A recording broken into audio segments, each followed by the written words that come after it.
오늘 아침에는 출애굽기 32장 15절부터 24절의 말씀을 함께 살펴보겠습니다.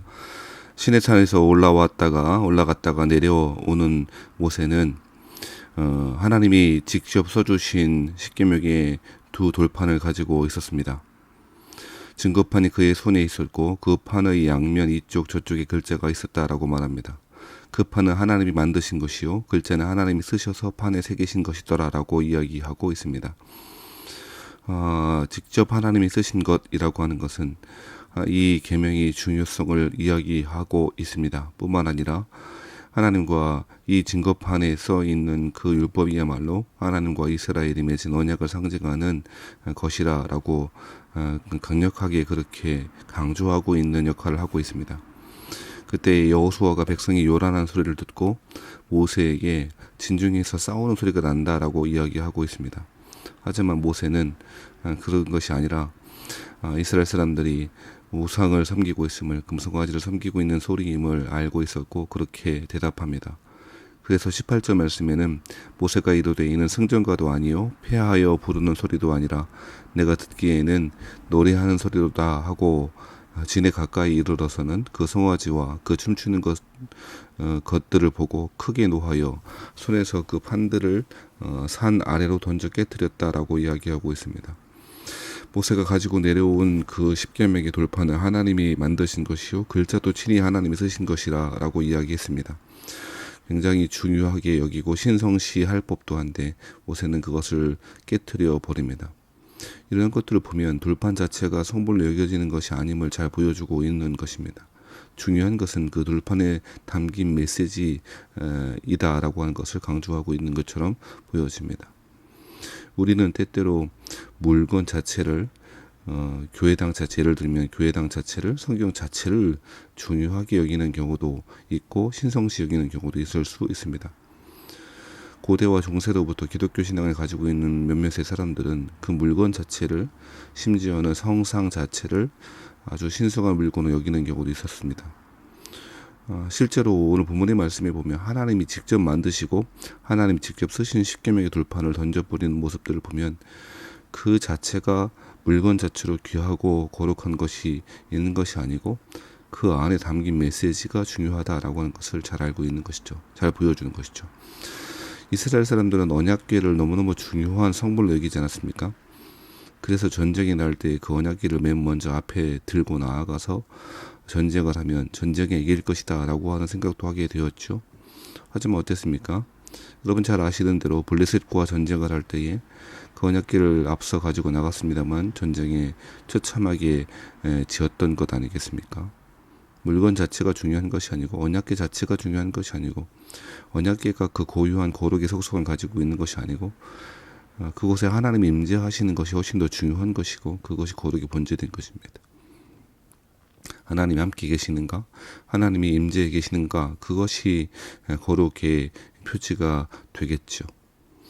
모세가 이렇게 했던 이유는 거룩한 분노 때문이었을 것입니다. 분노하는 것은 사람의 자연스러운 감정의 표현입니다. 그래서 무조건 죄가 되지는 않습니다. 그래서 사도 바울도 에베소 4장 26절 27절 말씀에 분을 내어도 죄를 짓지 말며 해가 지도록 분을 품지 말라라고 이야기하지 않습니까? 분노하는 것이 사람의 자연스러운 감정임을 표현하고 있죠. 하지만 그것이 죄가 되지 않도록, 죄로 발전되지 않도록 감정을 조절할 것에 대해서 명령하고 있었던 것이죠. 모세는 지금 거룩한 분노를 바라고 있습니다. 백성들이 음란하게 금송아지를 섬기고 춤추는 모습을 보며 분노하고 있죠. 거룩한 의분을 품게 되었던 것입니다. 그래서 그 금송아지를 가루로 만들어 물에 타서 이스라엘 백성들에게 마시게 하고 있습니다. 이렇게 하는 이유는 아마도 이스라엘 자손에게 이 추악한 물건을 완전히 없애버리겠다라고 하는 의미로 그렇게 했던 것 같습니다. 하지만 그렇게 한다고 해서 그들의 그 죄가 사라질 수는 없었던 것이죠. 이스라엘 사람들이 자신의 죄를 회개하고 인정하고 회개하지 않는 이상 그 죄를 용서받을 길은 없었습니다. 아무튼 모세는 이 금송아지를 불살라서 그렇게 가루로 만들어서 이스라엘 사람들에게 마시게 하게 되었죠. 그러면서 아론에게 이야기합니다. 어째서 이렇게 큰 죄를 짓고 이스라엘 사람들이 죄에 빠지게 했는가? 라고 그렇게 묻게 됩니다. 그러자 아론은 핑계됩니다. 뭐라고 핑계됩니까? 이 백성의 악함을 당신은 아시나이다 라고 이야기합니다. 쉽게 말하면 백성들이 악해서 백성들이 악한 성향을 가졌고 그들의 요구에 따라 어쩔 수 없이 그렇게 했노라고 그렇게 변명하고 있는 것이죠. 심지어는 24절 말씀에 보면 내가 그들에게 이르기를 금이 있는 자는 빼내라 한즉 그들이 그것을 내게로 가져왔기로 내가 불에 던졌더니 이 송아지가 나왔다 라고 이야기합니다. 말도 안 되는 핑계를 대고 있는 것 아닙니까? 금을 던졌는데 거기에서 금송아지가 나왔다고 거짓말하고 있는 것이죠. 왜 그렇게 이야기합니까? 모세 율법 가운데 모세가 전해준 율법 가운데 조각칼로 새긴 것을 새겨서 우상을 만들지 말라. 조각칼로 우상을 새겨서 만들지 말라라고 하는 계명들이지 않습니까? 자신이 한 행위가 조각칼로 새긴 것을 새겨서 우상을 만든 행위가 아니고 우연찮게 불가항력적인 어떤 힘에 의해서 그런 일을 할 수밖에 없었다고 변명하고 있는 것이죠. 아론은 자신의 죄악에 대해서 이스라엘 사람은 마찬가지입니다만 남을 탓하고 있고 환경을 탓하고 있는 것이죠. 그런 식으로 변명을 늘어놓고 있는 것이죠. 자신의 힘이 아니라 불가항력적인 어떤 능력에 의해서 그렇게 된다라고 거짓말을 하고 있는 것이죠. 이것이 죄를 범한 사람들의 모습, 아론의 모습인 것입니다. 남 탓하거나 환경을 탓하는 것입니다. 소위 영적 전쟁이라고 하는 것을 말을 잘 쓰죠.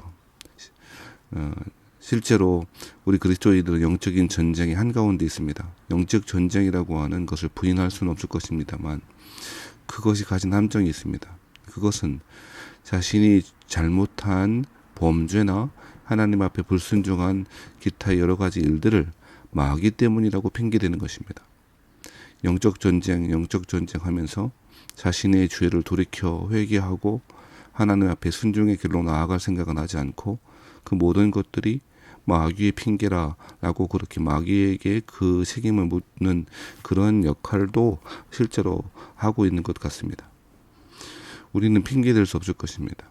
마귀가 어느 정도 역할을 했을지 모르겠습니다만 그 죄를 범한 사람은 바로 그 사람 자체이기 때문에 그렇습니다. 죄는 피한다고, 남 탓을 한다고, 환경 탓을 한다고 절대로 그 책임에서 자유로워질 수 없고 해방될 수 없을 것입니다. 오직 그리스도의 십자가의 보혈을 의지하여 자신의 죄를 인정하고 돌이켜 하나님의 길로 순종의 길로 나아가는 것이야말로 그 죄를 해결할 유일한 방법이 될 것입니다. 사랑하시는 성도 여러분, 모세의 의분을 바라보십시오. 우상을 섬기는 시대에 모세와 같은 또 비누와 같은 의분을 품고 거룩한 하나님의 백성들이 다시금 하나님 앞으로 돌아오기를 애쓰고 힘쓰는 저와 여러분이 되기를 바라고, 숨기고 감추고 남 탓, 환경 탓하는 사람이 아니라 우리의 연약함을 하나님께 솔직히 아뢰고 우리 하나님께서 우리를 거룩하게 하시고 용서하시고 회개하는 자에게 베풀어 주시는 하나님의 긍휼을 전심으로 구하는 오늘 하루가 되시기를 주의 이름으로 축원합니다.